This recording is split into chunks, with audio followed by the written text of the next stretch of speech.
Assalamualaikum warahmatullahi wabarakatuh.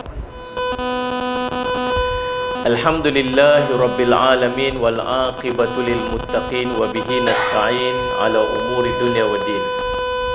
Asyhadu an la ilaha illallah wa asyhadu anna sayyidana Muhammadan abduhu wa rasuluh. Allahumma salli wa sallim ala habibil karim sayyidina Mustafa sallallahu alaihi wasallam wa ala alihi wa ashabihi wa man tabi'ahum bi ihsanin ila yaumiddin. Subhanaka la ilma lana illa ma 'allamtana innaka antal alimul hakim. Rabbi shrah li sadri wa yassir li amri wahlul 'uqdatam min lisani yafqahu qawli. Bismillah ma syaa Allah la yasuqul khaira illa Allah ma syaa Allah. La yasrifu su'a illallah ma sya'allah. Ma kana min ni'matin fa minallahi ma sya'allah.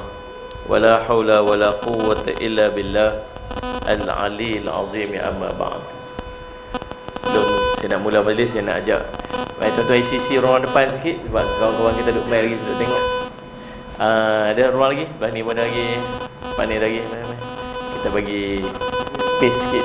Tambah-tambah muslimat belakang sampai duduk dekat beli ayak lah, sian apa. Main depan ni ada lagi kau. Duduk atas lantai sikit tak apa. Boleh dah. Wayah sikit. Ni boleh sandang tepi ni boleh. Asas untuk rasa segan main duduk tepi saya ni.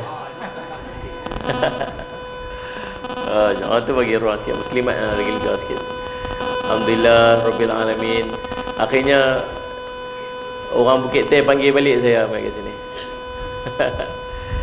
Dulu duk main mengajak sini tahun 2014 ingat tak? Duk ulang setiap bulan main.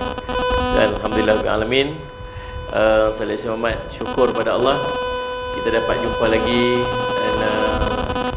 dan kita berada dalam bulan Zulhijjah. Jadi dalam bulan Zulhijjah ni daripada 1 sampai 10 hari bulan ni adalah hari-hari yang terbaik, amal yang Allah paling cinta untuk kita lakukan. Sallallahu alaihi wasallam. Maka tidak ada amalan yang dilakukan yang lebih Allah cinta melebihi daripada hari yang 10. Ada daripada 1 sampai 10 Zulhijjah ni kena perbanyakkan amalan. Buat amal bagi banyak. Apa saja bentuk amalan kebaikan, buat. Antaranya ialah kita berpuasa sunat. Ni tuan-tuan, kau ada orang yang puasa hari ni, saya ucap tahniah dan syabas. Selalu bab puasa ni memang boleh kat depa kat belakang tu. Yang hampa kat depan ni serupa dengan aku juga, memang tak boleh harap. Orang puasa yang lelaki-lelaki memang tak boleh harap. InsyaAllah paling tidak kita puasa Isnin Khamis, paling tidak kita puasa hari ke-9 Zulhijjah. 9 Zulhijjah kita puasa. Nabi SAW kata puasa Yaumul Arafah. Dia kata puasa hari Arafah ataupun 9 Zulhijjah tu, aku harap Allah akan mengampunkan dosa setahun yang selepas dan setahun yang akan datang. So kita nak kena banyak puasa, terutamanya pada 9 Zulhijjah ni, azam elok-elok nak kena bagi puasa juga, bagi boleh-boleh jadi. Dan Nabi SAW, Allahumma salli ala tuan, dan yang keduanya, perbanyakkan Allahumma salli ala Muhammad, bersedekah, membaca Al-Quran, melakukan ibadat-ibadat sunat yang lain. Yang ketiganya, laksanakan ibadat korban. Yang mana yang tak buat, yang tak plan, saya harap sungguh-sungguh pakat-pakat tolong buatlah. Pakat-pakat tolong buat, ikhtiarlah lagu mana pun untuk kita buat korban. Allah tak minta tiap-tiap bulan, Allah minta setahun sekali je. Setahun sekali je Allah minta. Sallallahu alaihi. Kalau kita buat kat kampung kita mungkin 750 ada. Kalau kat belah Kuala Lumpur 800 ada. Dan sallallahu alaihi Muhammad. Kalau rasa macam mahal sangat, ada pergi carilah, tengok ada pakej-pakej yang murah dia buat. Yang buat dekat Kemboja lah, yang buat kat Afrika lah, apa semua. Buatlah, yang paling penting bagi ikhtiar juga, bagaimanapun, lagu mana pun nak kena buat juga. Sebab Allah sebut dalam surah Al-Kawthar, inna a'tainakal kawthar fasalli rabbika wanhar.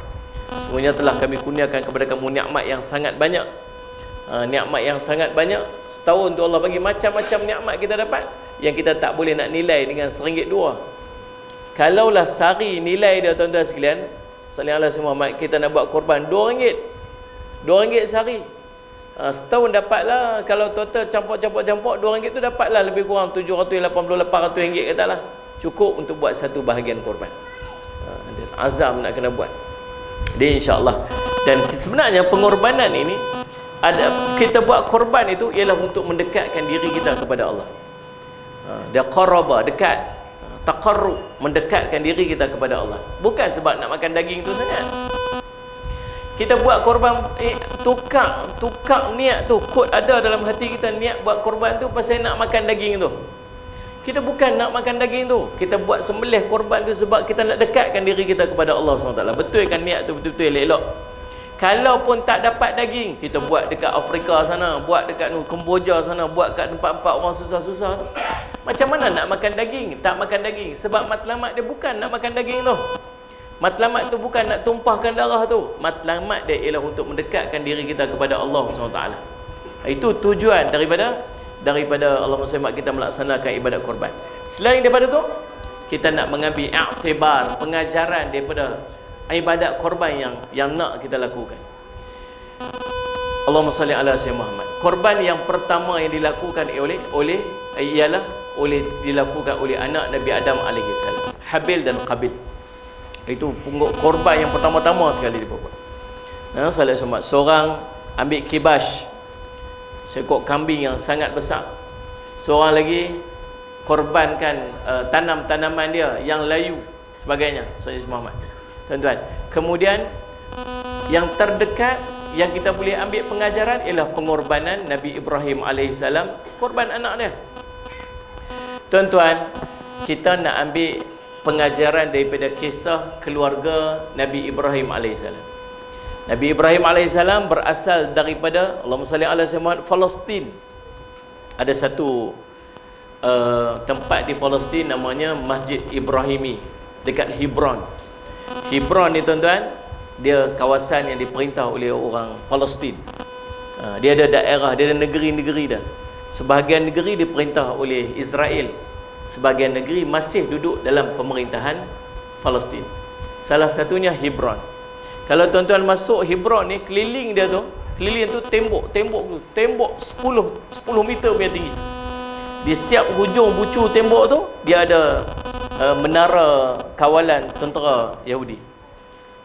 Nak panjat tu mustahil. Nampak mustahil nak panjat 10 meter naik ke atas tu macam mustahil. Atas tu ada rawit besi pula. Lepas tu ada buka dua pintu. Orang yang duduk dekat dalam Hebron ni, tempat ni, nak keluar sekali-sekali dia kena minta permit daripada tentera ataupun daripada Israel. Depa ada kereta boleh pusing kat dalam tu dah. Dia panggil penjara terbesar di dunia. Salah satunya ialah Gaza. Gaza pun sama. Salah satunya Hebron. Di Hebron ni ada satu masjid nama Masjid Ibrahimi. Masjid itu, Allahumma salli ala sayyidina Muhammad, ada kubur Nabi Ibrahim alaihissalam. Tuan-tuan sekali-sekali tuan-tuan ambil masa tuan-tuan pergi tengok. Ada dua kubur para nabi yang ulama tak khilaf itu kubur. Banyak ada makam ulama khilaf. Adakah ini makam bermaksud kubur ataupun makam tempat dia pernah main singgah? Kalau tempat dia pernah singgah tu dipanggil makam juga. Sallallahu alaihi Muhammad. Jadi pakar-pakar duk khilaf. Tapi ada dua tempat kubur ni yang ulama tak khilaf, itu memang kubur dia, iaitu kuburnya Nabi Muhammad sallallahu alaihi wasallam dan kuburnya Nabi Ibrahim alaihissalam. Dekat mana kubur Nabi Ibrahim alaihissalam? Dekat ni, dalam masjid nama Masjid Ibrahimi. Pada tahun 1995, waktu semayang subuh dalam bulan Ramadan, ada ramai jemaah keluar mayang subuh. Allahumma salli alaihi wasallam. Pagi hari Jumaat baca surah As-Sajdah. Elok habis saja sujud, bangkit, Allahu Akbar. Elok bangkit saja, tiba-tiba kedengaran daripada belakang tu bunyi letupan senapang. Tembak. Tembak. Orang yang cerita kisah tu, dia kata dia nampak orang sebelah dia jatuh rebah. Orang sebelah dia jatuh rebah. Dia ingat mula-mula tu bunyi macam orang main mercun ke apa kan. Dia tengok orang sebelah dia rebah, darah dah mula turun mengalir. Rupa-rupanya ada seorang orang penduduk Yahudi yang duduk dalam Hebron tu, dia ambil senjata senapang dia dan dia bunuh orang-orang Islam yang sedang sembahyang subuh di Masjid Ibrahim itu. Waktu tu lebih kurang ada 20 orang lebih yang syahid dalam masjid. 20 lebih orang yang syahid dalam masjid. tengah semayang. Kemudian orang kampung pun keluar mau pekat-pekat nak main masjid, nak tengok apa yang berlaku. Kemudian polis mai kepung masjid tu, dan dekat 30 orang lagi syahid dekat luar sana akibat daripada peristiwa tersebut. Masjid itu ditutup selama 9 bulan. 9 bulan tutup masjid, masjid tak boleh masuk, siapa pun tak boleh masuk. Selepas 9 bulan masjid tu ditutup, kemudian mai nak buka, tengok-tengok masjid sekeliling yang telah dipagar, dan nak masuk ke masjid tu mesti melalui checkpoint tentera Israel. Saya dia buka checkpoint macam kita nak main ni, depan tu dia ada satu, dia buat pagar, nak masuk pagar yang pagar apa, pintu yang jenis berpusing tu kan. Nah gitu. Nak masuk kena masuk tu. Depa kena tunjuk ID depa. Setiap kali nak masuk semayang kena lalui checkpoint tu. Bayangkan orang kampung duduk sekeliling tu, masjid depa, qaryah depa, nak masuk kena masuk checkpoint. Tu pun masjid ramai penuh. Kita kalau buat begitu pakai tak main terus ya, tak ada yang tu pun tak main. Kita masjid tak ada orang jaga pun, tak ada polis jaga pun, sekat depan tu pun tak main. Tambah kalau ada askar seorang tu jaga, yang askar tu bukan askar kita pula, askar orang pula. Tuan, ada satu kes budak perempuan, depa suruh buka tudung, depa kata ada senjata, dia tak mau buka, depa tembak dia tu mati. Umur 18 tahun. Salat Jumaat di dekat checkpoint tu lah. Tuan-tuan, bila boleh masuk ke masjid, tengok-tengok dalam masjid tu tuan-tuan, subhanallah, sebahagian besar daripada kawasan masjid itu telah ditukar menjadi sinagog. Tahu sinagog? Sinagog ni kuil orang Yahudi. Kuil Yahudi. Dalam kawasan masjid yang luas tu, besar masjid tu, tinggi, dia nak naik tangga tu. Nah, tangga tu. Baru ni dah saya sembang dengan seorang kawan, dia kata apa? Saya tak pergi masjid dah, Ustaz. Tak pergi masjid dah. Pasal apa tak pergi masjid dah? Pasal tak apa sihat. Awaknya, pasal masjid tu kena naik tangga. Naik tangga. Berapa tangga tu ada? Lebih kurang 5 step tu. Tak pergi dah. Main di rumah dah. Tuan-tuan, ini masjid tangga tu dia punya tinggi. Saya ingat duk pergi kat masjid-masjid besar-besar dekat belah-belah KL tu. Qomat kat atas ni, depan qomat kita sampai parking kereta tu. Allahu Akbar, Allahu Akbar, qomat. Sampai kita masuk langsung tuan-tuan, tahiyat akhir. Nak cerita tu. Tuan-tuan, tapi KL orang macam ni, orang ramai. Main subuh pun ramai. Dan saya cuma nak cerita. Ini masjid tinggi, naik, masuk dalam masjid tu dia ada 6 kubur. Depan makam Nabi Ishaq dengan isteri dia. Nabi Ishaq belah sini, isteri dia belah sini. Tepi tu ada mimbar. Mimbar tu mimbar Allahumma salli ala Sayyidina Muhammad yang dibina pada zaman Allahumma salli ala Sayyidina Muhammad Sultan Salahuddin Al-Ayyubi. Belakang, tengah-tengah tu ada 2 makam. Makam Nabi Ibrahim AS belah sini, makam Sarah belah sini. So kalau kita masuk tu kita jumpa makam Sarah dulu. Di belakang sana makam Nabi Yaqub dengan makam isteri dia. So ada 6 makam dalam satu kawasan masjid. Apa yang orang Yahudi buat? Orang Yahudi tutup bahagian. Bila masuk, saya nak bagi gambaran macam mana. Okey, macam tu orang muslimat tu pintu utama masuk. Nama tu. Jadi lebih kurang square macam ni, besar ni, seluas tu. Depa tutup daripada pintu tu, tarik dinding mai, tembok mai sampai tang tengah ni, sampai tang kipas ni, betul kipas ni, lebih kurang. Lepas tu depa tutup betul. So luas kawasan yang ditutup, yang dijadikan kuil orang Yahudi tu lebih besar daripada yang tinggal kat masjid ni. So bila kita masuk ikut masuk pintu muslimat tu, masuk tu, terus masuk ke sini, terus jumpa dengan makam Sarah. Makam Sarah, isteri Nabi Ibrahim AS. Lepas tu kita masuk ke dalam masjid. Masuk dalam masjid, pusing kot ni, kita akan jumpa sebelah sana makam Nabi Ibrahim AS. Depan ni ada 2 makam Nabi Ishaq dengan isteri dia. Pasal apa ditutup makam Nabi Ibrahim AS? Pasal Allahumma salli alaihi daripada Nabi Yaqub itulah digelar, dapat gelaran Bani Israel. Nabi Yaqub itu digelar Israel dengan maksud hamba Allah, sallallahu alaihi Muhammad. Tuan-tuan, dan subhanallah, Bani Israel itu disebut sebagai anak keturunan daripada Nabi Yaqub alaihissalam. Jadi mereka kata tu mereka punya bahagian. Jadi boleh bayang tak tuan-tuan, mereka mai tembak orang yang sedang semayang. Masjid tu masjid kita, ditukar masjid tu jadi sinagog. Kalau tuan-tuan duduk tempat tu, tuan-tuan sakit hati tak? Apa ni, faham ke tak faham? Tanya macam tak mahu nak jawab. Geram tak? Geram, sakit hati, memberontak. Tapi itulah keadaan dia sampai hari ni. Dan di situlah kuburnya Nabi Ibrahim alaihissalam. Dan Allahumma salli ala Muhammad, Nabi Ibrahim alaihissalam waktu duduk dekat padang mahsyar, waktu di padang mahsyar, Allahumma salli ala Muhammad, kita ni duk sibuk nak duk cari Nabi mana yang boleh tolong kita, Nabi mana boleh tolong kita. Kalau duk cari, jumpa Nabi Adam kata hari ni tak nafsi-nafsi, hari ni aku tak boleh nak tolong, hari ni aku tak pernah tengok Allah murka macam mana Allah murka macam hari ni. Pergi cari Nabi Lut.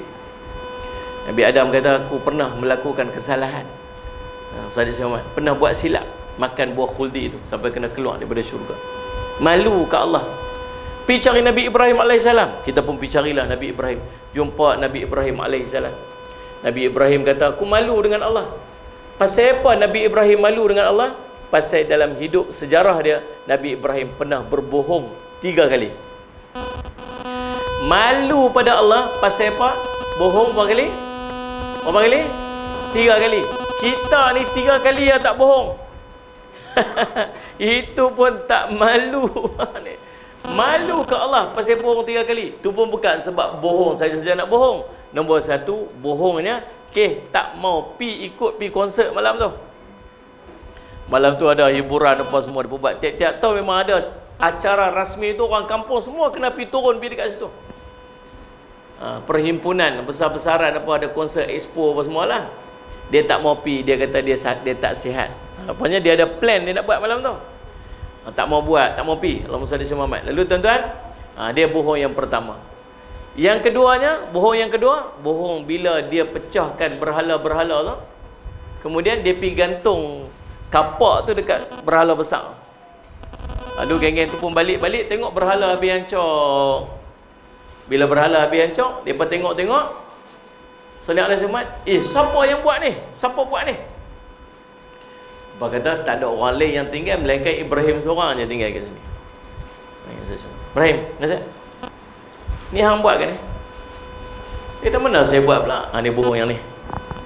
Mana saya buat pula? Tengok tak kapak duduk kat siapa? Kapak duduk tergantung kat leher kawan besar tu.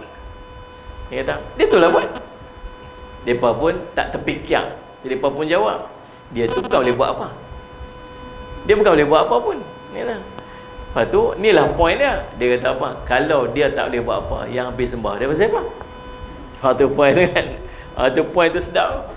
Dia kata, lalu mereka tak boleh nak buat apa, Namrud buat apa tuan-tuan sekalian, saya cuma ambil dia, tak atas satu suruh penduduk-penduduk pergi kutip kayu sebulan punya nak tunjuk pengajaran kepada orang. Allahumma salli ala Muhammad, jangan duk lawan dia. Itu cerita dia. Itu bohong yang kedua. Bohong yang ketiga, ni sebab pasal apa nak cerita ni? Pasal nak relate dengan kisah yang kita nak bincang ni. Bohong yang ketiga, bila Nabi Ibrahim alaihissalam dalam satu perjalanan, lalu berjumpalah dengan satu tempat yang raja dia suka kepada bini orang. Asal bini orang raja tu nak ambil. Itulah keadaan. Nak ambil, nak buat sesuatu lah. Lalu dia pesan dekat isteri dia, Sarah, jangan mengaku isteri, tapi mengakulah saudara. Ini bohong yang ketiga. Mengaku saudara. Tapi memang saudara pun saudara seketurunan. Yalah, daripada Adam, Nabi Adam, Hawa, memang adik-beradik pun. Jangan mengaku isteri. Tapi disebabkan kecantikan Sarah ni lawa. Cantiknya Sarah ni turun dekat cucu dia, nama Yusuf alaihissalam. Cantik Yusuf tu turun mai daripada Sarah, tok dia. Memang cantik sungguh. Sallallahu alaihi Muhammad. Lalu waktu ni tak tua lagi, muda lagi, tak ada anak lagi.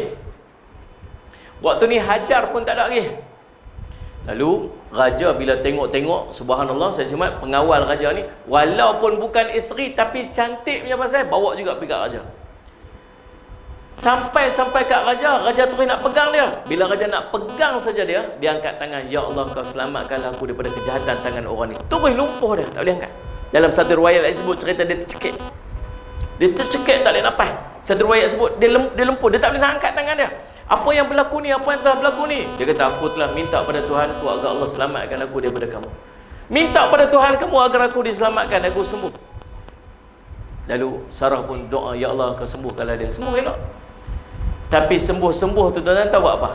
Bila sembuh-sembuh tu nak buat apa? Nak pegang lagi sekali lah. Macam perangai kita lah. Saya Ustaz, Tak apa sihat ni Ustaz doa-doa lah bagi sihat. Kalau sihat ni saya nak pergi masjid tak mau tinggal. Cak sihat tengok. Sihat tengok tak ada lah. Sopa tu lah. Saya dengan janji orang tak pakai lah. Ustaz, saya nak minta Ustaz tolong buat solat hajat nak panggil pelajar-pelajar kita buat solat hajat apa semua. Siapa? Ni saya ada satu projek yang nak dapat ni. Projek ni besar Ustaz. Kalau saya dapat projek ni insya-Allah Ustaz nak buat bangunan ni. Saya nak buat bangunan ni ada 1 juta kos nak buat bangunan ni. Tak apa Ustaz risau. Saya seorang kerja ni. Saya seorang Ustaz. So doa-doa je bagi dapat projek ni. Insya-Allah Ustaz, yang tu saya sponsor Ustaz. Saya wakaf itu. Kita pun insya-Allah alhamdulillah lah, kami pun buat solat hajat lah apa semua. Lepas tu hilang pergi apa lama. Lepas tu jumpa pula Pak. Tu Haji, macam mana Haji? Oh masya-Allah Ustaz, alhamdulillah berkatlah doa pelajar-pelajar Ustaz tu. Kami dapat semua projek tu. Alhamdulillah. Tu Ustaz, bangunan tu Ustaz tunggu Ustaz. Ada satu projek lagi nak masuk Ustaz. Ustaz doa. Standard tuan-tuan. Dia bukan pertama kali ramai tu, lepas tu tak harap sangat kalau ada engineer kata aku tu sebab tak tahu. Ya insya-Allah. Kita ni tu lah Nabi kata apa? Kita ni Allah bagi satu lembah emas. Dia nak cari dua lembah.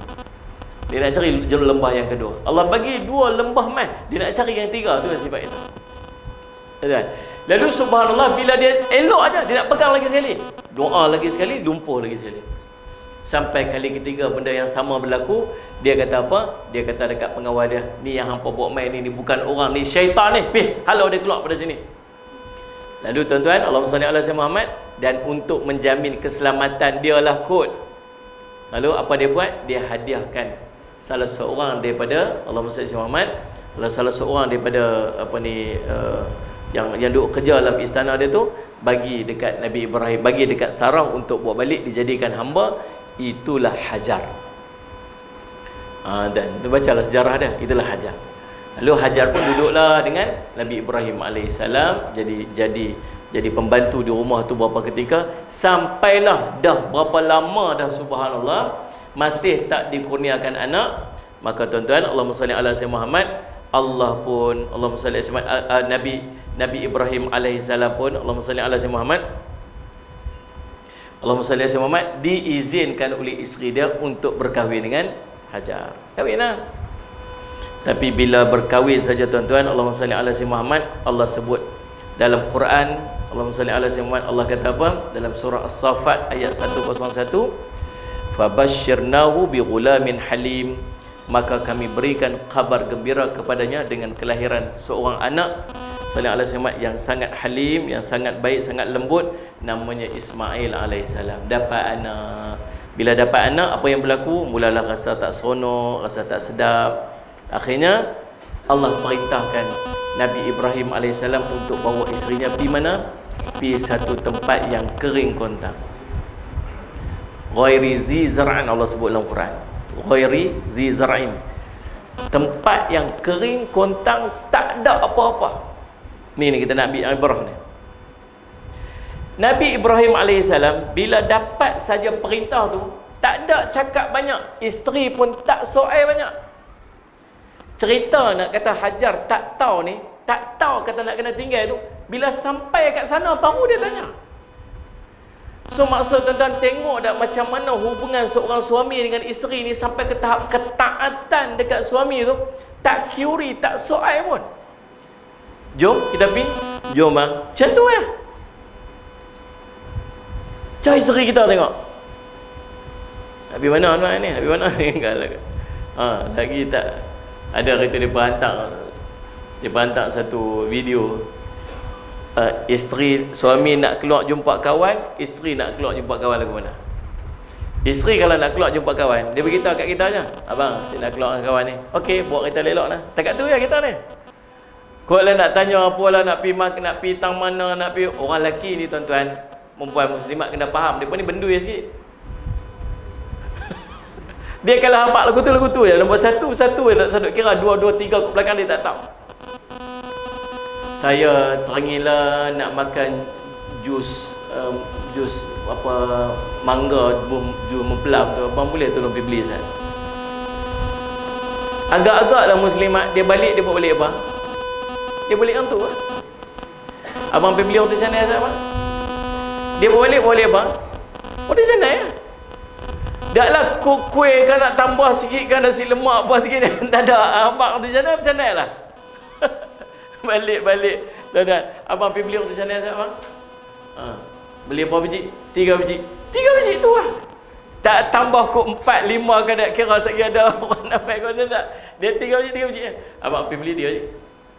Kita pun pergi belilah tuan-tuan, buat balik roti canai 3 biji. Orang rasa macam hari ni khidmat untuk isteri ni, bukan main lagi balik. Bawa balik oleh rumah. Dia kata, abang, ada tak jual nasi lemak habis tu rumah tu? Ada dah kuih-kuih apa sikit? Belilah kuih-kuih tu sama. Janganlah duk betul sangat. Belilah kuih-kuih tu sama tu. Karipak tu kan saya duk teringin karipak tu. Dia tak faham tu orang lelaki-lelaki. Terus saya duk marah kat dia apa? Abang biasa lagu tu. Abang mengaku tak ni? Abang terus saya duk tunjuk soleh sangat lah. Tuan-tuan, oh subhanallah. Esoknya dia kata apa? Hari ni aku nak isteri suruh beli roti canai. Hari ni aku nak pergi beli kuih siap-siap kat dia. Beli kuih satu, beli nasi lemak tambah lagi 2. Buat semua. Dia tak minta kopi, tak apalah, dia suka minum kopi. Ikat bancuh kopi satu, ikat tepi, bawa balik kat isteri. Bawa balik oleh rumah. Terisi dia kata apa? Mana roti canai? Ni nasi lemak saya beli, ni kuih beli. Ni siapa suruh beli? Ni siapa nak makan ni? Ni lah duk membazir ni. Tak kena juga je. Tu. Jadi tuan-tuan yang zaman ni kena sabar yang ni betul sabar. Orang lagi dia bendui sikit. Tuan-tuan, tapi nak cerita isteri Nabi Ibrahim alaihissalam. Waktu pi tu tak tanya sepatah nak pi mana. Dalam hadis cerita. Dia hanya tanya ni perjalanan tuan-tuan daripada Palestin nak pergi ke Mekah. Allahumma salli ala sayyidina Muhammad. Saya pernah sampai ke Palestin. Waktu duduk kat Palestin, saya ingat lagi waktu tu duduk dekat Jabal Allahumma salli Bukit Zaitun, Jabal Zaitun tu. Saya tanya kat sahabat saya orang Palestin. Dia kata betul-betul lah kalau kita naik unta lah daripada Mekah mai sini berapa jam, berapa lama perjalanan. Dia kata, "Ustaz, at least 2 bulan. Paling kurang 2 bulan perjalanan." Saya terbaca catatan perjalanan jemaah haji tahun 1924 ataupun 1926. Tuan-tuan, mereka keluar pergi haji mula bulan Rejab. Bulan Rejab keluar lah. Nak pergi haji ni, naik kapal apa semua tu. Bila masuk 1 Ramadan, mereka akan pergi ziarah Nabi SAW. Perjalanan daripada Mekah nak pergi ke Madinah akan mengambil masa 14 hari. 14 hari. Dan akan tidur lebih kurang 14 ataupun 10 tempat paling kurang, singgah tempat. Perjalanan hanya akan mereka akan start keluar berjalan pukul 4 petang. Malam aja. Waktu siang tak boleh keluar pasal panas, tambah-tambah bulan Ramadan. Dan ada di kalangan jemaah haji yang ditawan, ditangkap dan ada yang dibunuh dalam perjalanan. Tak boleh nak bayang tuan-tuan macam mana dulu. Sebab tu orang balik tu dengan haji ni berasa sungguh haji tu. Sallallahu alaihi Muhammad. Kita pergi haji, kita nak balik dah. Balik dah. Pergi mana hari tu? Pergi haji. Lah, tak tahu pun kita pergi haji. Dia pun tak rasa apa, tak ada apa berubah pun. Pergi haji, balik haji tak rasa apa. Daripada Mekah pergi ke Madinah, daripada Mekah pergi Palestin, paling tidak 2 bulan perjalanan. Tuan-tuan boleh bayang perjalanan Nabi Ibrahim AS, itulah tempoh dia. Berapa lama tak tahu, sebab orang dulu besar-besar. Perjalanan tu mungkin lebih dekat. Tapi jauh sungguh. Sampai di Mekah, tempat jaring kontang tak ada apa tu, elok-elok sampai tahun tu Allahumma salli ala sayyidina Muhammad. Nabi Ibrahim AS buat apa? Patah balik je. Sampai terus pusing, patah balik, nak balik mai ke Palestin. Kutlah kata nak rehat sat, nak tidur sat kat situ, nak pergi settle down, nak buat apa-apa rumah ke apa-apa, nak kata nak tinggal ni. Dak. Pusing-pusing nak patah balik, Hajar panggil, "Wahai suamiku." Panggil lebih kurang lagu tu lah kot. "Wahai suamiku," panggil. Dia kata, "Subhanallah, Allahumma salli ala sayyidina Muhammad." Dia tak jawab, jalan. "Wahai suamiku." Tak jawab lagi, jalan. "Wahai suamiku." Adakah ini perintah daripada Allah? Lagu tu je tanya. Adakah ini perintah daripada Allah? Dia kata ya. Ini perintah daripada Allah. Tang tu je dia beralih, dia jawab yang tu, kemudian dia repeat. Kata Hajar waktu tu, kalau ini perintah daripada Allah, Allah tak akan mensia-siakan kami. Tu tengok Hajar.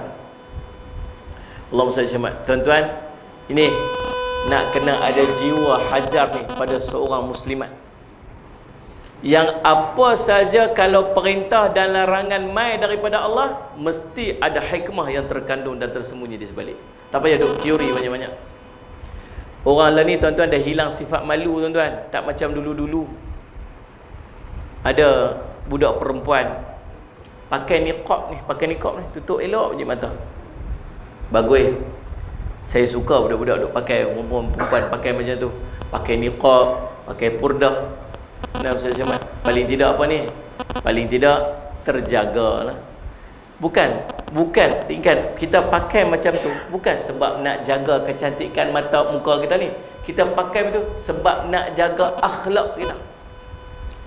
Tuan-tuan serupalah ni yang pakai kopiah, pakai serban ni, bukan pasal kita nak tunjuk kita baik. Tahu pasal apa? Pasal dia jadi perisai. Dia jadi apa? Perisai. Sallallahu alaihi Muhammad. Ni kalau pakai kopiah, pakai serban macam saya ni, agak-agak nak masuk panggung wayang tak? Saya tanya. Kepala ni tak apa nak jawab dah. Dulu dia jawab betul-betul. Dah Ustaz. Lah ni tak apa nak jawab. Saya pun tak tahu pasal apa. Kan? Dulu dia pakai awak jawab betul. Dah Ustaz. Kopiah nak masuk panggung wayang, dia buka lipat masuk dalam poket tu. Pasal apa yang buka kopiah nak masuk panggung wayang? Sebab dia tahu tempat tu tak apa-apa nak ngam dengan jiwa orang beriman. Tempat tu rasa macam tak sesuai untuk orang yang ada macam warak dia rasa macam tadi ke bila lah tadi Ustaz dah pergi masuk panggung tak ke? Jalan kita saya tak pergi kot, tunggu dia keluarkan diri je lah. Sebab nak menjawab banyak. Bukan cerita nak menjawab banyak. Rasa macam tak faham, nanti marah pula ke.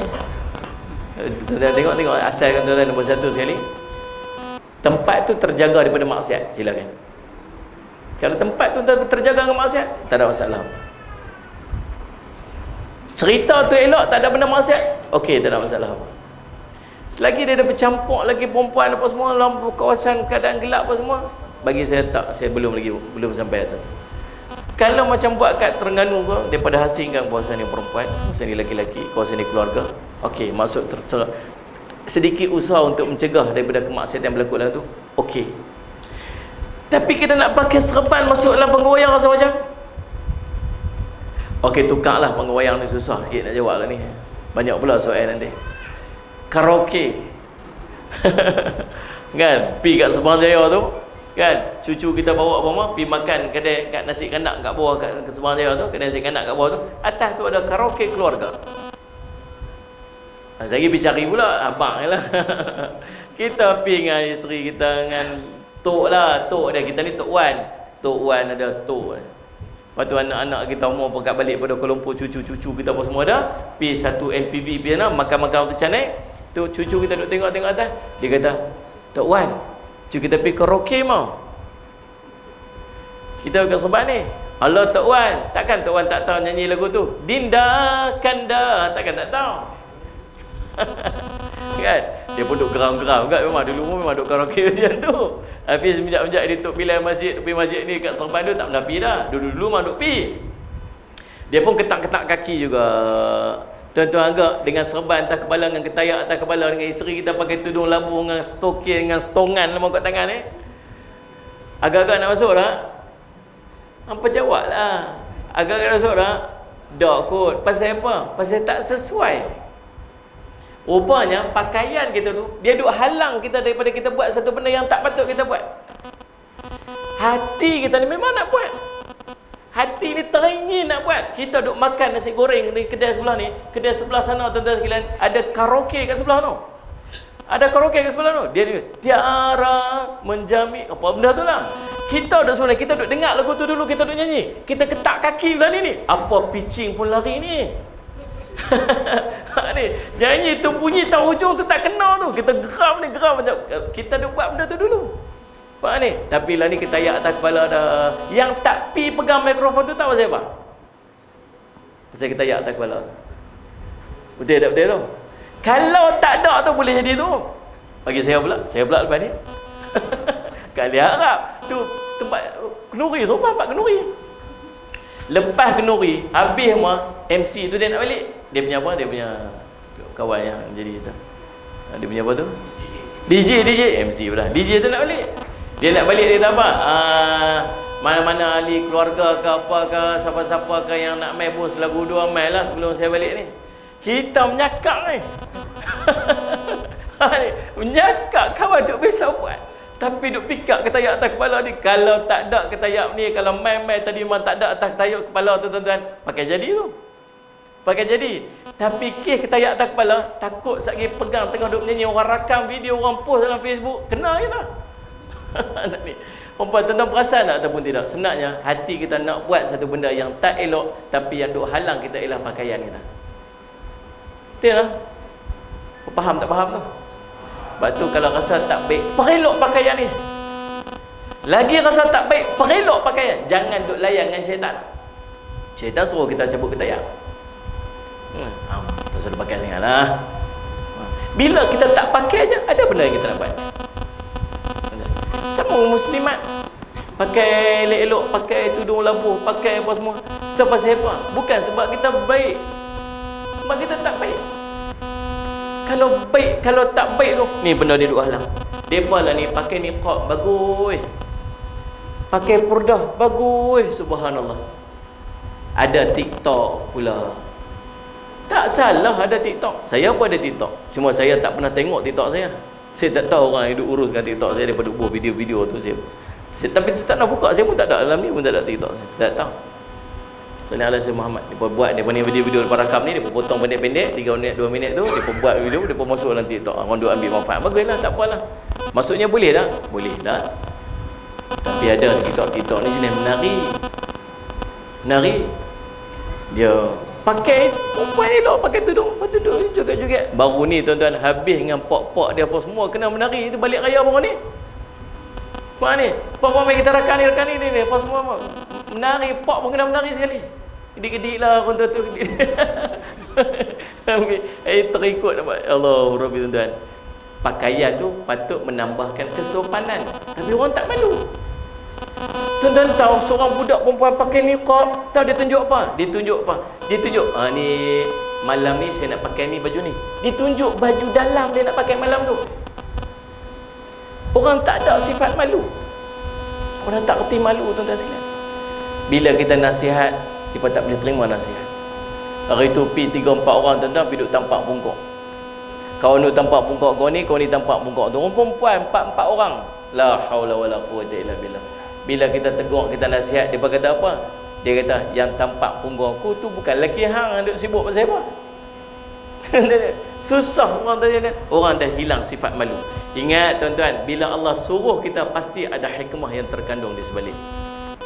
Muslimat pakai tudung elok-elok. Pakai tudung cantik-cantik. Pakai elok. Tuan-tuan, Allahumma salli ala Muhammad, bagi ikut spek dia. Tak ikut spek dia. Ikut spesifikasi tudung. Allah suruh labuhkan tudung melepasi tutup dada-dada kamu. Tutup, bagi tutup dada elok. Dia tutup dada tang ni, dia setting main tang ni pula, tunjuk dada aku tepi pula. Sebab nak pakai bubuh pin tanah, pin tang ni sampai 30 pin kot sukalah tuan-tuan. Belik sana, belik sini, belik sampai tercekik leher kita tengok.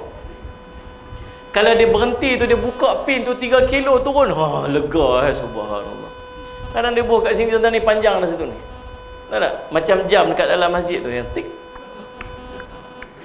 Terus saya kita, Ustaz nak tanya soalan boleh? Kita pun dah ni TikTok ni. Pakai pilah lagu mana pun tudung tu, asalkan ikut spesifikasi dia. Benar? Ni yang duk buah sanggui tinggi-tinggi kat belakang ni, muslimat jaga elok. Sanggui orang perempuan duduk belakang lihat, bukan di atas kepala.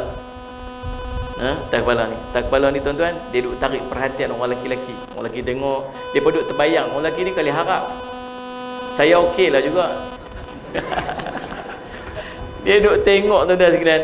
Dia tengok pada jauh, duk tengok ni seorang besar kat belakang ni. Tahu dia duk terbayang apa? Dia duk terbayang rambut mesti panjang. Lagu mana agak rambut dia ni? Rambut dia tu lurus ke? Rambut dia kerinting-kerinting ke? Oh, lagu mana ke? Dia duduk terbayang tu, nampak tu. Sebab tu Nabi SAW tak bagi sangat. Nabi kata apa? Berapa ramai orang perempuan dalam neraka yang Nabi SAW nampak, dia di atas kepalanya ada bonggol-bonggol unta, seperti bonggol unta ni. Ini kadang-kadang bukan rambut unta, dia tipu je. Buh tu yang gosok periuk tu. Buh alang nampak je rambut elok je. Jaga. Pasal apa? Hikmah. Asal Allah perintah aja, hikmah. Sebab tu bila Hajar kata Allah perintah, ya Allah perintah, Allah pasti akan memelihara kami. Bila Nabi Ibrahim AS balik, makanan dah makin habis, ayak dah tak ada, Hajar susah hati, lari naik pergi Bukit Safa, naik atas Bukit Safa, tinjau tengok, kok ada orang lalu lalang, salih ala Muhammad, lari turun pula, pergi Bukit Marwah, naik atas tengok kok jauh, kok ada orang lalu, turun pula. Itulah tuan-tuan, salih ala Muhammad, sampai 7 pusingan yang Nabi kata itulah sa'i yang kamu lakukan. Ambil pengajaran daripada apa? Kisahnya salih ala Muhammad, Hajar. Allahumma salli Muhammad. Tadi kan kata Allah jaga. Kalau buat sesuatu pasal Allah, mesti Allah akan jaga. Tu yang pi lari sana cari, pi lari sana cari. Itulah akidah Ahlus Sunnah wal Jamaah. Dalam tawakal ada ikhtiar. Ikhtiar ni kan. Boleh tak tahu? Ya Allah tolonglah, ya Allah tolonglah kami, ya Allah tolonglah, ya Allah tolong. Boleh? Tapi apa? Ikhtiar lari. Jauh gak tuan-tuan Safa Marwah tu. Tuan-tuan, mau kebas-kebas, mau tegang-tegang betih juga lah, mau tak biasa-biasa. Tuan-tuan saya Jumat. Lalah bila sampai dekat Marwah, tiba-tiba dengar suara laki-laki. Dengar ada suara. Tadi tak ada orang, depa 2 orang aja. Lalu dia pun takut, dia pun risau, takut ada yang tak baik yang akan berlaku pada anak dia yang ditinggal dekat dengan tepi dengan Bukit Safa. Lalu dia pun pergi, dia tengok-tengok, rupa-rupanya di situ ada malaikat Jibril alaihissalam. Dalam hadis yang sahih, malaikat Jibril alaihissalam menghentakkan hujung sayap dia tuk di tanah, lalu terpancarlah ayat, lalu disebut zum, dan ditutup di tadah ayat tersebut. Subhanallah Sayyid Muhammad. Dan kita dapat minum daripada ayat tersebut sampai ke hari ini. Dalam perjalanan ada satu kelompok orang Arab, Jurhum nama dia. Depa dalam perjalanan nak pergi cari tempat penempatan baru bila tempat penempatan kampung mereka tu dihancurkan oleh banjir yang besar. Depa berjalan, tiba-tiba daripada kejauhan depa nampak ada burung yang duk terbang terbang pusing satu tempat. Kebiasaannya bila ada burung terbang satu tempat tu menunjukkan di bawah dia tu ada ayak dekat kawasan padang pasir. Lalu dia hantar 2 orang wakil untuk pergi tengok betul tak ada yang tempat tu. Bila depa pergi tempat tu, depa tengok tempat tu hanya ada 2 orang, seorang muslimat, seorang perempuan dengan anak dia masih kecil, dan ada ayak yang melimpah-limpah daripada telaga tu. Dia kata, boleh tak kami nak mai duduk tang ni, kami nak tumpang duduk tang ni. Lalu Hajar pun bagi depa duduk, dan subhanallah dengan syarat ayak tu milik keluarga Hajar. Depa setuju, dan akhirnya depa pun bina penempatan, dan disitulah munculnya penempatan baru di kota Mekah tu yang membesar sampai ke hari ini. Itu kisah dia. Lalu bila anak tu tuan-tuan, Nabi Ibrahim alaihissalam, Allahumma salli ala Muhammad, bila Nabi Ismail alaihissalam sampai ke satu waktu, Allah sebut dalam Quran, falamma ma'u sa'ya qala ya bunayya inni ara fil manami anni azbahuka fanzur madza tara. Allah sebut dalam surah Allahumma salli ala Muhammad As-Saffat ayat 102, Falamma balagha mahu sa'ya, apabila anak itu sampai pada umur yang dah mula boleh piduk kerja sama-sama dengan dia, tolong piduk menyangkui sama-sama, dalam lebih kurang umur 9-10 tahun lebih kurang. Anak umur lebih kurang 9-10 tahun, kemudian Nabi Ibrahim alaihissalam bermimpi.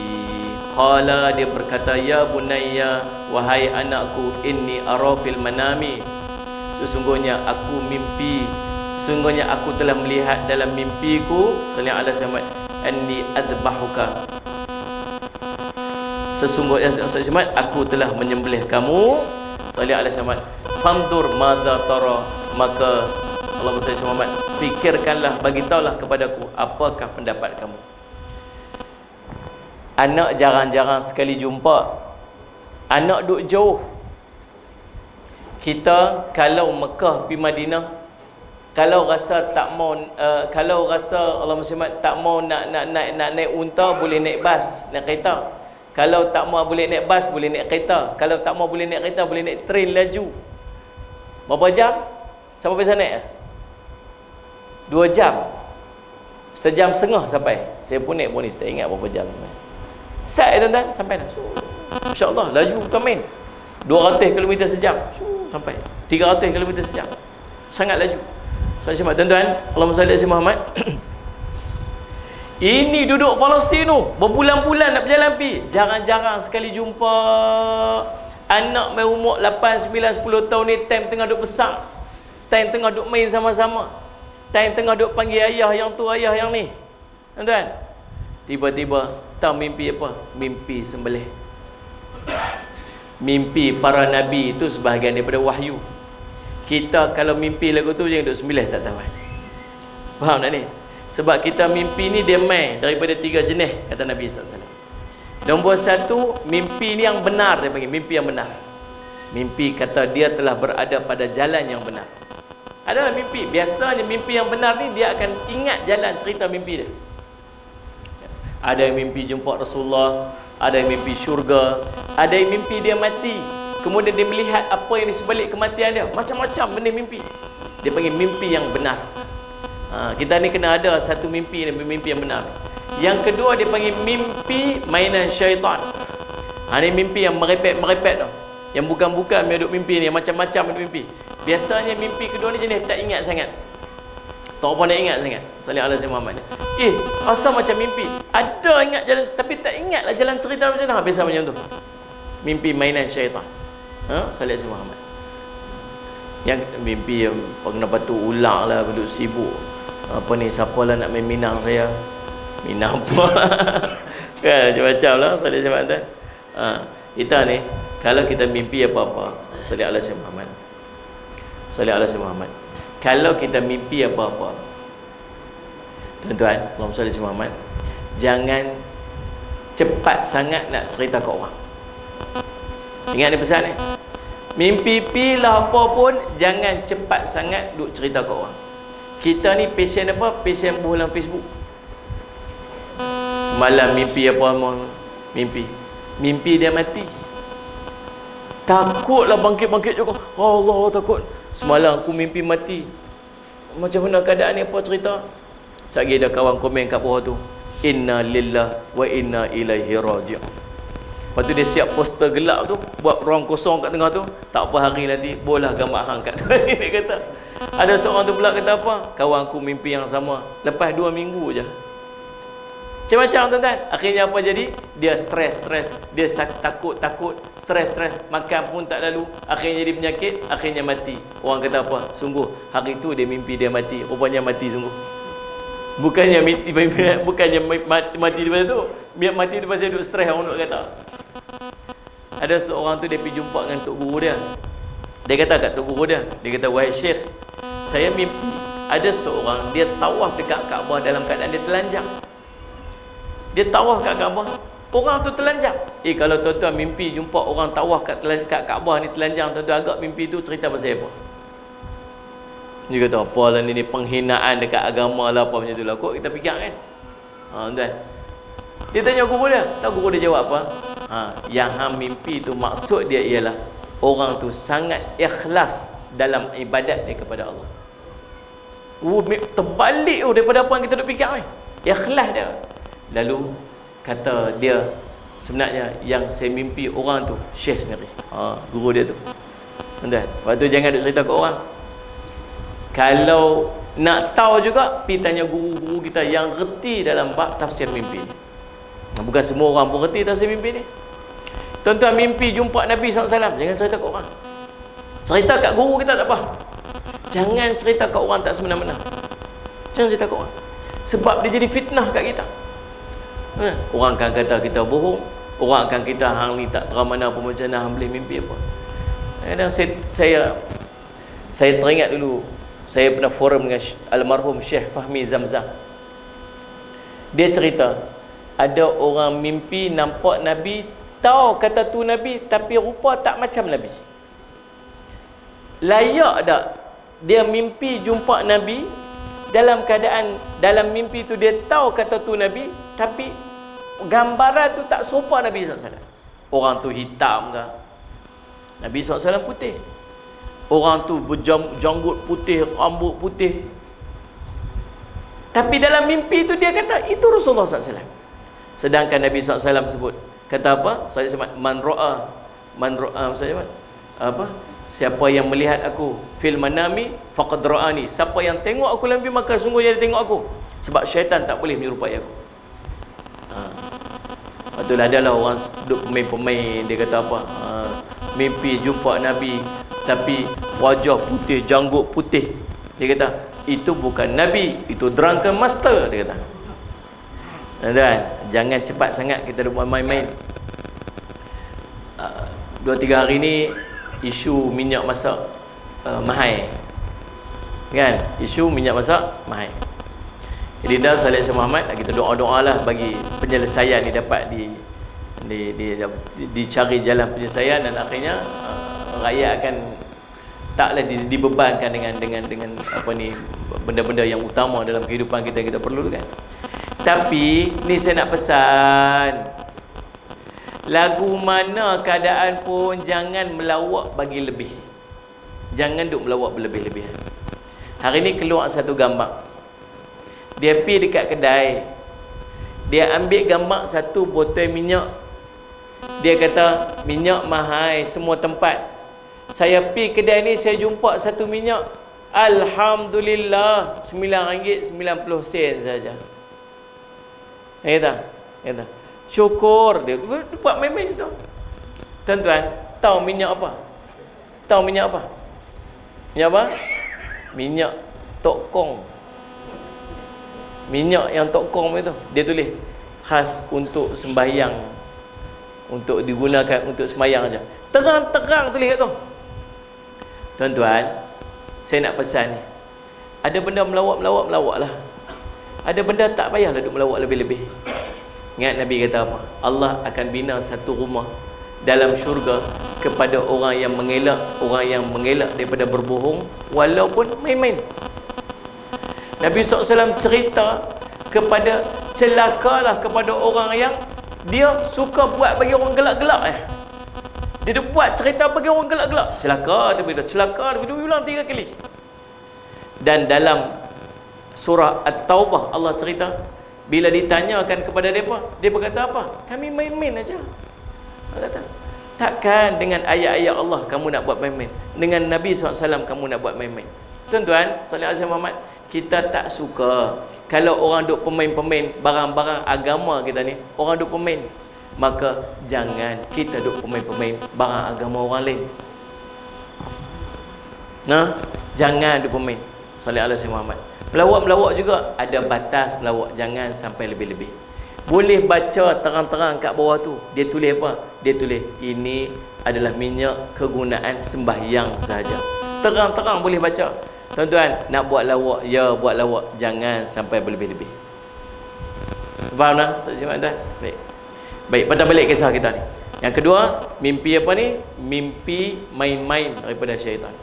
Yang ketiga, mimpi, Allahumma salli ala Sayyidina Muhammad, apa yang ada dalam perasaan kita ni, yang kita duk fikir sangat.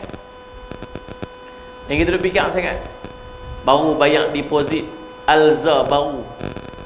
Betul tak? Ada Prodo Alza baru nak keluar ni. Cantik tuan. Oh, lawa bukan main. Ni. Dia pergi bayar deposit 300. Malam tu tidur mimpi. Pergi tukar sport rim. Ni. Pergi tempah nombor plate tinted kereta. Pergi bubuh exhaust berum-berum dia tukar tuan. Oh, dia mimpi siap jaga-jaga. Lah baru bayar deposit. Loan pun tak apply lagi. Tak tahu lulus tak lulus. Dia duk fikir apa benda duk fikir sangat tu, buatlah mimpi. Tu 3 jenis mimpi. Tapi mimpi para nabi sebahagian daripada wahyu.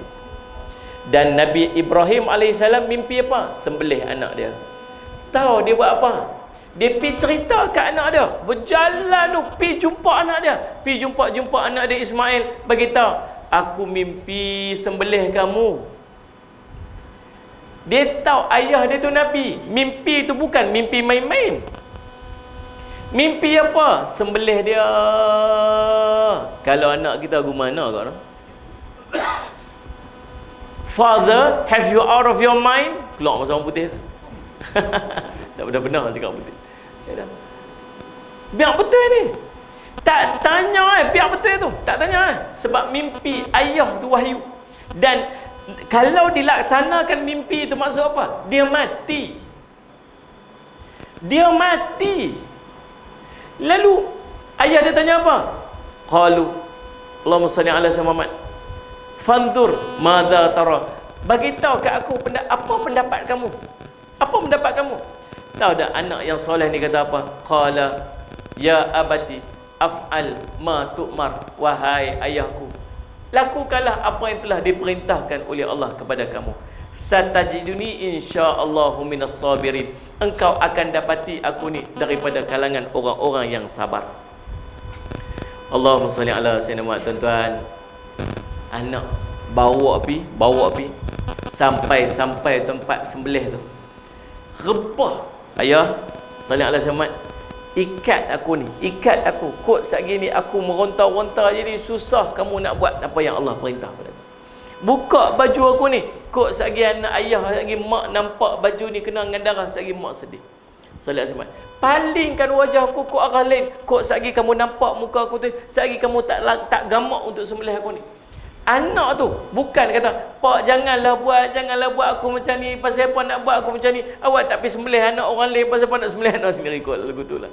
Tapi tak, dia nak bagi mudah lagi apa yang ayah dia nak buat. Lalu ayah dia pun tuan-tuan ambil pisau tu sangat tajam, letak kat leher, tekan, tekan, tak masuk.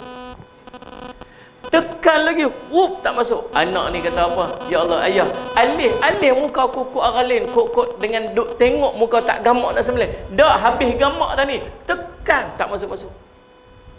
Tuan-tuan, bila jadi macam tu, Allahumma salli alaihi wasallam, Allah kata dekat Nabi Ibrahim alaihissalam, Allahumma salli alaihi wasallam, dah kamu dah tunaikan mimpi kamu tu, Allahumma salli alaihi wasallam, wa fadainahu bidzibhin azim, maka kami ganti, kami tebus anak tu dengan satu sembelihan yang besar. Tuan-tuan, ayah kena ada jiwanya Ibrahim alaihissalam. Ni kita ni bapak yang duduk dekat depan saya ni, bapak-bapak ni, kena ada jiwa Ibrahim alaihissalam. Apa jiwa Ibrahim? 2. Yang pertama, dia nak tunaikan perintah Allah atas diri dia. Yang kedua, dia nak pastikan keluarga dia menunaikan perintah Allah. Saya pergi tang mana pun saya duk sebut benda yang sama. Kita ni tuan-tuan kadang-kadang duk pulung kat kita seorang. Anak-anak kita tinggal di rumah. Anak-anak kita tak gaduh dia untuk main masjid sama kita. Anak kita tak suka main masjid, tuan-tuan. Tahu dan nak tahu anak kita tak suka main masjid. Tahu macam mana boleh tahu? Pasal kita dulu macam tu. Dulu pak kita duk main masjid, kita main tak? Dah. Pak kita suruh kita pergi masjid, kita pergi tak? Dah. Macam itulah anak kita lah ni. Tapi apa yang berlaku? Kita tuan-tuan sekalian jatuh parit, kita jatuh longkang, kita lalu jalan gelap pasal kita jauh daripada rumah Allah waktu kita muda. Kalau kita dah pernah lalu macam tu, takkan kita nak anak-anak kita lalu yang sama? Kita pernah buat maksiat zaman kita muda, tuan-tuan. Kita tahu tak mana salah kita buat dulu. Anak kita nak lalu jalan yang sama, takkan kita nak biar. Dia pun tak faham bila kita suruh Pi, mereka tak faham. Mereka kata, ayah kongkong mereka. Ayah tak suka, ayah tak faham jiwa kami. Tak, bukan ayah tak faham, ayah tak mau hampa ulang benda yang sama macam mana ayah lalu. Tapi kita tak berani nak tegur anak kita, tuan-tuan muslimat. Ni balik raya baru ni kat Bukit Teh ni lah tuan-tuan. Kita duduk kampung. Kita duduk kampung, anak kita balik tak pakai tudung, kita malu pasal orang kampung nampak. Dulu kita punya pedor depa tuan-tuan, ikat tudung, pakai tudung, darjah 1 pi tudung sengit-sengit. Dia pi mengaji, dia pi kerja kat Kuala Lumpur tuan-tuan. Pi duduk sana, balik-balik baru ni tudung tak pakai. Ada yang pakai tudung seluar ketat, pakai tak tutup aurat. Orang kampung duk tengok, kita malu tapi tak berani tegur. Tuan-tuan boleh bayang tak kalau anak kita mati? Dan ni bukan tunggu tua anak mati tuan-tuan. Dan ni tiap-tiap hari kita tengok dalam Facebook ni, saat-saat keluar ni orang mati, saat ni orang keluar mati, saat mati. Baru ni saya tanya, mati pasal apa? Tak ada apa Ustaz. Tak buat apa-apa. Dia duduk di rumah dia, duduk angkat-angkat bata sikit-sikit tu, susun bata kat depan rumah dia, nak buat tembok sikit tu. Tak tahu sakit, bawa pergi hospital, on the way ni pergi hospital, mati kot jalan. Tak sempat sampai hospital. Sakit apa? Tak ada sakit apa Ustaz. Nak cerita orang mati lah ni. Nabi SAW cerita, dah akhir zaman orang akan mati, mati mengejut banyak, mati mengejut. Tetap mati, tetap mati. Allahumma shalli alaihi. Tuan-tuan muslimat, ni yang pakai tudung elok-elok ni pasal apa? Takut azab. Tuan-tuan yang tak pakai seluar pendek keluar rumah tu pasal apa? Pasal takut aurat nanti kena azab. Saya lalu ke Bukit Teh tu, anak siapa pakai seluar pendek depan rumah? Anak siapa pakai seluar pendek depan rumah? Hari tu saya lalu kat Bukit Teh tu tuan-tuan, petang, waktu tu asar. Singgah semayang maghrib, anak saya tak semayang asar lagi. Lambat waktu tu. Waktu tu saya dapat jamak kasar waktu saya balik pada Kuala Lumpur. Singgah pergi makan, tahu tuan, pergi makan tu aiskrim Mukti, tahu mana tu. Pergi tu. Lepas tu pergi singgah semayang tu tuan-tuan sekalian, saya Muhammad. Pergi singgah semayang tu. Saya cerita kat anak saya, ni dua ayah tu mengajar tu ni. Dia pergi semayang asar tu. Anak dara siapa 3-4 orang duduk berjalan tu tak pakai tudung? Anak dara siapa? Kalau anak-anak kita ni susah hati. Kalau celah-celah tuk dia mati tuan-tuan, dia mati tu dalam keadaan dia tak tutup aurat. Tak sempat nak taubat. Kita punya jaga, punya pedor tuan-tuan, takutlah ni selai rambut ni orang kata, maklum tu, nampak rambut. Hei ya Allah, Tok Imam nampak dah rambut saya tadi ni. Tak nampak Tok Imam tu pun rambut mata pun tak nampak. Tuan-tuan, dia risau takut selai rambut nampak. Anak dia bukan selai rambut, seluruh rambut tu nampak. Ni muslimat, bayang tak nanti kalau takdirnya kita duduk depan neraka, depan syurga tu, waktu nak melintas tu, kita duduk tang ni nak masuk syurga, anak-anak kita duduk tang tu. Mak tolong mai, mak tolong mak, hari ni nak kena masuk neraka ni, nak kena pasal apa? Pasal mati dalam keadaan aurat tak ditutup. Kita mengaji, kita tahu. Tapi pasal apa kita nak biar depa macam tu? Pasal apa? Takkan nak biar. Dah kena ada jiwa Ibrahim. Apa tak suka, jomlah kita pergi kuliah. Kok mak nak tegur susah, biar ustaz tegur. Tak mau. Jomlah, pilah, pujuk pilah. Anak-anak saya pun serupa lah tuan-tuan. Bagi saya duduk kuliah tu, duduk perhati, tengok ada anak-anak mai. Depa mai, okey alhamdulillah. Depa tak mai lagi, belecang. Alah, anak mudir semua ahli syurga belakang dah, tak hidup di masjid dah. Depa tahan tinggal tu ayah belecang. Biar api lah tuan-tuan, kata api. Depa tak suka, kita aku suka lah tuan-tuan. Kita bukan suruh depa buat benda tak baik. Dia nak pergi sembahyang kat masjid. Pasal apa duduk lambat sangat? Pasal apa duduk masbuk sangat tu? Pasal apa?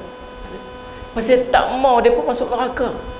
Tak mau depa kena azab pasal depa anak kita. Satgi depa bilang, "Mak, ayah, kami kena masuk neraka ni, masuk neraka ni." Kita nak kata apa? Tak boleh nak kata apa. Pasal apa? Kita tak boleh kata apa. Pasal dulu awak yang tak nasihat. Awak yang tak tegur. Ustaz, kalau tegur sekali Ustaz, mereka tak balik dah. Ni pun balik juga lah. Raya-raya haji, raya puasa, dia pun balik setahun 2 kali. Kalau tegur Ustaz, tak balik terus lah Ustaz. Tapi kalau Allah tanya, Malung, nasihat dah dulu ni. Nasihat dah ya Allah. Dia tak mau dengar. Jangan sampai anak kita kata apa kat kita nanti. Ya, dia kata, ya Allah, tahu tak kami anak beranak kena masuk neraka. Anak-anak lelaki ni aurat tak jaga, semayang pun tak. Anak perempuan aurat tak jaga, mandi wajib pun tak reti. Tanya Ustaz balik, tanya tu, ni darah istihadah tu apa cerita kat mak Ustaz, mak nak dengar. Darah istihadah tu apa? Tanya anak kita. Anak kita tanya kita balik, mak cerita kat saya Ustaz, darah istihadah tu apa? Mak pun tak tahu. Apa aja anak mak. Ada. Tempoh ghalib bagi seorang perempuan haid berapa hari? Maksimum berapa hari? Kalau dalam tempoh maksimum tu tiba saat dia main, saat dia tak main, tu nak kira lagu mana? Tak tahu. Habis yang duk main ni lagu mana? Yang mandi wajib tu macam mana? Ada saya jumpa seorang muslimat budak perempuan, dia kata apa? Saya kira lagu ni Ustaz, saya kira 10 hari tiap-tiap bulan, senang. Dia main 7 hari ke, dia main 8 hari ke, lepas 10 hari baru saya mandi. Senang cerita Ustaz, sebab dia keluar daripada was-was hati saya. Oi, kok tu pula. Dia rasa macam betul sangat dah tu. Dia jawab tu, confidence level tu tinggi kan. Dan dia salah seorang daripada anak-anak kita. Maksudnya apa? Dalam tempoh 3 hari tu dia langsung tak semayang. Walhab dia wajib semayang pasal dia dah bersih dah. Tuan-tuan, tanya, Fatihah tak betul baca lagi. Takkan kita nak biar lepas macam tu? Kena ada jiwa Ibrahim sikit pak. Kena ada jiwa Ibrahim sikit apa? Maksud anak-anak tu kena ada jiwa Ismail, yang akan mempermudahkan urusan ibadat mak bapak mereka, bukan menyusahkan kita. Ramai muslimat malam ni alhamdulillah. Ingat saya nak pesan ni, jangan sampai tak pergi mengaji pasal jaga cucu. Dia rasa confident sangat jawab. Malum, lama tak nampak mengaji kat muslimat Masjid Bukit Teh. Ustaz, anak perempuan saya kerja lah ni. Lepas tu apa masalahnya? Jaga cucu. Tu tak mengaji.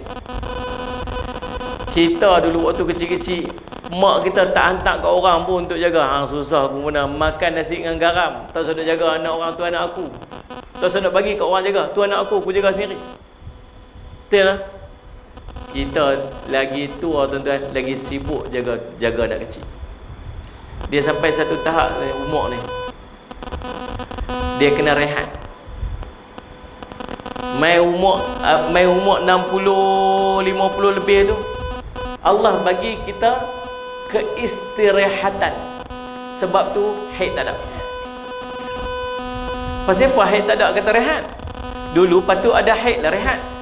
Waktu ada haid dulu, Allah bagi kita rehat dalam sebulan tu ada seminggu, pasal kita sangat sibuk dengan anak-anak kecil, dengan kerja, dengan apa, semua sibuk.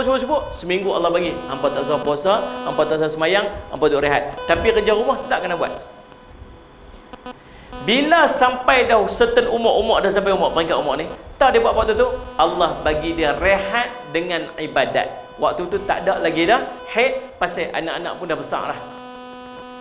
Bila anak dah besar dah, tak payah duk kaluk bangkit pagi mau duk kelang kabut ni, nak ayam baju anak pergi sekolah, nak kena masak, nak kena sibuk apa. Tak ada dah. Waktu ni anak-anak dah besar, daripada ada keluarga depa, daripada kehidupan depa, tugas kamu ibadat. Sebulan baca Quran straight, tak payah duk gaduh dah. Sebulan semayang semua, tak payah duk gaduh dah. Hari tu duk gaduh sangat, penat lah nak baca surah Al-Mulk pun tak sempat Ustaz, penat letih lah, tak kepala, tak kepala, tak cukup malam siang, tak cukup siang dalam kuliah perempuan lain lah. Letihnya pasal. Lah ni tak payah dah. Salih alaihi Muhammad. Orang tu ada makin tu ada payah nak lena. Dia payah lena, balik. Tak pasal apa? Baca surah Al-Mulk. Hari tu tak ada sangat, tu letih sangat. Baca surah Mulk. Dia pula kalau payah nak lena, bis lena dulu. Pangat baru tak ada habis bismillah, bis lena dulu dah. Kan? Main makin tua pula apa ni? Dia jenis senang jaga pula. Gaya lena sikit, bunyi pun sikit. Oh, dia jaga. Oh, dia jaga payah lena pula dah. Tahu pasal apa tu? Bangkitlah tahajud. Dulu ni bergaduh sangat. Allah Ustaz, kalau lena sedang subuh, sedang subuh. Penat Ustaz, oi. Penat lah. Orang perempuan lagi penat lah. Kerja. Orang perempuan kerja 24 jam tak berhenti. Ada satu interview, panggil orang interview. Boleh lagi 14 lagi ni. Ni malam ni saya lajak lebih. Selalu dalam pukul 9 pergi saya berhenti dah. Okey kan ni? Oh, kemal apa? Kita jauh lagi nak balik. Kan? Ada satu interview dia main. Saleh Samad kerja, nak kerja ni? Kerja 7 hari seminggu. Dia kata, tak ada cuti. Raya pun tak cuti juga. Hari Minggu cuti, tak cuti. Oi, kerja apa ambil lagu ni? 8 sampai 5. Tak. Kerja 24 jam sehari. 24 jam tu, sehari tu kerja. Yang malam hang boleh lena sat, tapi kalau bos panggil kena pergi. Kita tuan-tuan agak-agak boleh kerja tu. Agak nak kerja tu. Lepas tu ada cuti sakit tak? Tak, sakit pun kena kerja agak. Demam pun kena kerja agak. Sakit kepala, itu tak apa, kena kerja agak. Dia ingat saya ada masa untuk sakit kepala. Tu. Tak. Tapi agak-agak kalau kerja macam ni, mau tak? Tak mau. Kalau mau lah, gaji banyak mana nak? Kalau macam ni gaji entah berapa, entah 100,000 pun tak mau agak yang kerja ambil lagu ni. Tapi ramai orang mau. Orang duk minta tu tiap-tiap hari. Ada minta, ya Allah bagilah aku jadi orang ni. Jadi aku. Siapa? Ibu. Mak, tidak ni? Bos panggil pukul 4 pagi. Bangkit. Teriak. Lapak susu. Ni nak? Bos panggil tu bos panggil tu. Laki kita kali harap dia orang Sabak. Tahu orang Sabak? Bini kita ni tak Sabak, bunyi sikit dah bangkit. Kita buat tak tahan berguling kan, keyau kan, bergegak rumah kan, punya pasal lah. Aku nak lena. Orang Sabak. Tuan-tuan, Allah tu ibu. Letih tak? Penat tuan. Penat tu ada limit dah. Sampai certain umur, Allah dah cukup dah. Waktu ni kamu tumpuk untuk ibadat. Anak kamu dah besar. Baca Quran, buat ibadat, pergi masjid, semayang. Itu kerehatan kepada orang yang berusia. Tapi apa kita buat? Anak kita buat tahanan kat kita. Kita ada buat apa? Pak, mak, tua dah, nah ambil anak kecil kami, tolong jaga. Kawan tu nak kena tidur tengah hari, khairullah. Dah tak boleh nak tidur pasal nak kena ambil cucu balik sekolah. Naik EFI. Ni. Petang nak rehat sikit lah baca Quran. Nak kena bawa cucu naik motor, olahraga motor pula pusing kampung dengan cucu habis metak. Tak ada jawab. Sehari tengah orang balik kena masak pula. Sehari anak balik pula kata apa? Awak yang tak tukar baju budak ni. Tuan-tuan, Allah SWT. Kita jadi hamba anak-anak kita tak sedar. Anak-anak pemudah urusan ibadat mak bapak. Mai satu had, Pak, tak payah buat apa, kami tolong support. Tak payah duk pergi kerja-kerja apa, tak payahlah. Betul-betul tak payah kerja lah. Cukup. Kami anak bagi seorang 200 cukup. Anak ada 5 orang. Seorang 200 je. Dapat 1,000. Dah cukup lah makan. Tak apa-apa, kami bagilah. Belah daripada kecil sampai besar. Besar pun nyusah ke orang tua lagi. Tapi kita ni, Allah anak Ustaz. Tengok ni, cucu Ustaz. Daripada orang lain jaga, baik aku jaga. Tapi ingat, kita tinggal ibadat. Kita tak boleh nak semua. Kita tak sempat nak mengaji. Kita tak sempat nak ibadat. Pergi dekat doktor, awak ni makcik darah tinggi sangat ni, tidur tak lena Ustaz. Oh, doktor. Pasal apa? Belah cucu. Ingatlah, tugas anak memudahkan urusan ibadat. Jangan sampai anak kita pergi depan Allah, dia tarik tangan kita masuk neraka. Tak mau. Biar anak kita pegang tangan kita buat masuk syurga. Anak-anak kita tak faham tuan-tuan. Kita kena bagi dia faham. Sabar banyak. Ni Tok Wan wakaf ni tanah ni. Cucu dia saya hantar pergi Yaman. Tanya depa tengok. Sebulan jumpa berapa kali anak dia? Waktu duduk hafal Quran tu, sekali sebulan berapa kali jumpa. Orang sekolah biasa tiap-tiap minggu jumpa. Depa nak jumpa susah. Lah ni duduk mana? Duduk mengaji kat Yaman. Hafal 30 juzuk Quran. Syahadah komplit 30 juzuk ni. Berapa tahun? 2 tahun setengah Yaman. Tapi apa? Sabar. Sabar tu kat siapa? Bukan takat budak tu. Sabar kat pak tu. Kalau mak tak sabar pergi duduk bergayuk kat pagar sekolah tu, pakai budak tu balik tu ya tuan. Lepas tu nak jumpa kat syurga. Tak lah. Anak-anak saya tanya saya, pasal apa hantar kami kecil-kecil umur 7 tahun hantar pergi hantar dulu. Anak saya 7 tahun saya pergi hantar pergi duduk asrama lah. Tak puas hati dia pun. Pasal apa kecil-kecil hantar. Kalaulah suasana rumah tu boleh membawa dia dekat dengan agama, saya biar daripada rumah. Kalau duduk di rumah boleh pergi masjid sembahyang Jumaat tiap hari, duduk di rumah. Kalau duduk di rumah ni boleh baca Quran tiap hari, duduk rumah. Kalau duduk di rumah ni boleh Allahumma salli syamat zikir lepas sembahyang, duduk di rumah. Tapi kalau rumah tak boleh duduk tu, pergi duduk kat asrama, tak apa. Supaya di asrama tu dia dididik dengan suasana macam tu sampai satu had umur dia lekat dah amalan tu, kita tak payah risau. Tapi anak kita duduk rumah dia guna. Jumpa anak kita. Jumpa pun tak, masuk dalam bilik tu game dia. Saya tanya anak kita duduk rumah yang kita sayang sangat dah lepas tu, sehari ni berapa patah dia cakap dengan kita? Berapa patah dia bercakap dengan kita? Sehari tak jumpa. Sekolah sini mana? Sekolah sini okey. Sekolah ni macam mana? Okey. Okey je dia jawab.